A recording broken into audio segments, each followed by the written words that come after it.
حضرت سیدنا ابو بکر بن فضل رحمۃ اللہ تعالی علیہ فرماتے ہیں کہ میں نے جب اصرار کر کے اپنے ایک رومی دوست سے اسلام لانے کا سبب پوچھا تو اس نے بیان کیا، ہمارے ملک پر مسلمانوں کا لشکر حملہ آور ہوا، جنگ ہوئی، کچھ لوگ ہمارے قتل ہوئے اور کچھ ان کے۔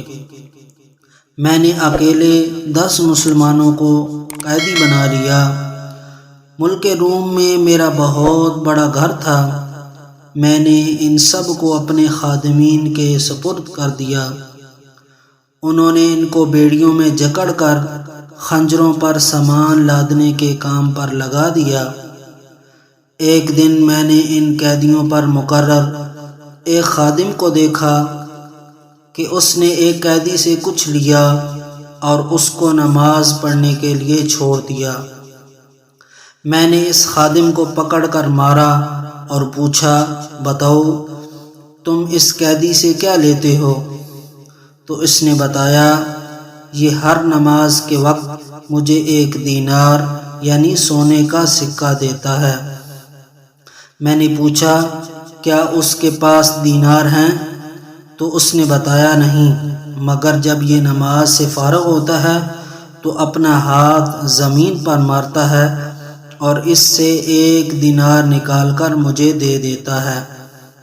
خادم کا بیان سن کر مجھے شوق ہوا کہ میں اس کی حقیقت جانوں، لہٰذا جب دوسرا دن ہوا تو میں اس خادم کا یونیفارم پہن کر اس کی جگہ کھڑا ہو گیا۔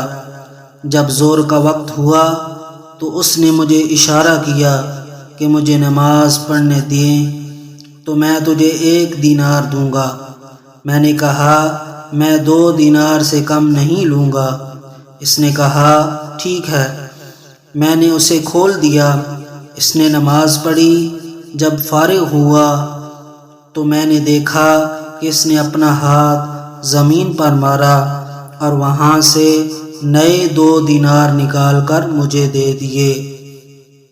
جب عصر کا وقت ہوا تو اس نے مجھے پہلی مرتبہ کی طرح اشارہ کیا۔ میں نے اسے اشارہ کیا کہ میں 5 دینار سے کم نہیں لوں گا۔ اس نے مان لیا۔ پھر جب مغرب کا وقت ہوا تو حسب معمول مجھے اشارہ کیا تو میں نے کہا، میں 10 دینار سے کم نہیں لوں گا۔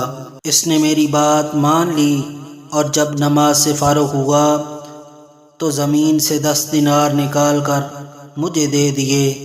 اور پھر جب عشاء کی نماز کا وقت ہوا تو حسب عادت اس نے مجھے اشارہ کیا۔ میں نے کہا، میں 20 دینار سے کم نہیں لوں گا۔ پھر بھی اس نے میری بات تسلیم کر لی اور نماز سے فراغت پا کر اس نے زمین سے 20 دینار نکالے اور مجھے تھما کر کہنے لگا، جو مانگنا ہے مانگو، میرا مولا بہت غنی و کریم ہے، میں اس سے جو مانگوں گا وہ عطا کرے گا۔ اس کا یہ معاملہ دیکھ کر مجھے یقین ہو گیا کہ یہ ولی اللہ ہے۔ مجھ پر اس کا رعب طاری ہو گیا اور میں نے اس کو زنجیروں سے آزاد کر دیا اور وہ رات میں نے رو کر گزاری۔ جب صبح ہوئی تو میں نے اسے بلا کر اس کی تعظیم و تکریم کی، اسے اپنا پسندیدہ نیا لباس پہنایا اور اختیار دیا کہ وہ چاہے تو ہمارے شہر میں عزت والے مکان و محل میں رہے اور چاہے تو اپنے شہر چلا جائے۔ اس نے اپنے شہر جانا پسند کیا۔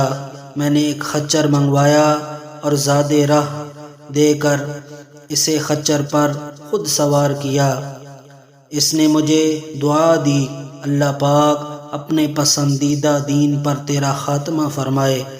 اس کا یہ جملہ مکمل نہ ہوا تھا کہ میرے دل میں دین اسلام کی محبت گھر کر گئی۔ پھر میں نے اپنے 10 غلام اس کے ہمراہ بھیجے، انہیں حکم دیا کہ اسے نہایت احترام کے ساتھ لے جاؤ۔ پھر اس کو ایک دوات اور کاغذ دیا اور ایک نشانی مقرر کر لی کہ جب وہ بحفاظت تمام اپنے مقام پر پہنچ جائیں تو وہ نشانی لکھ کر میری طرف بھیج دیں۔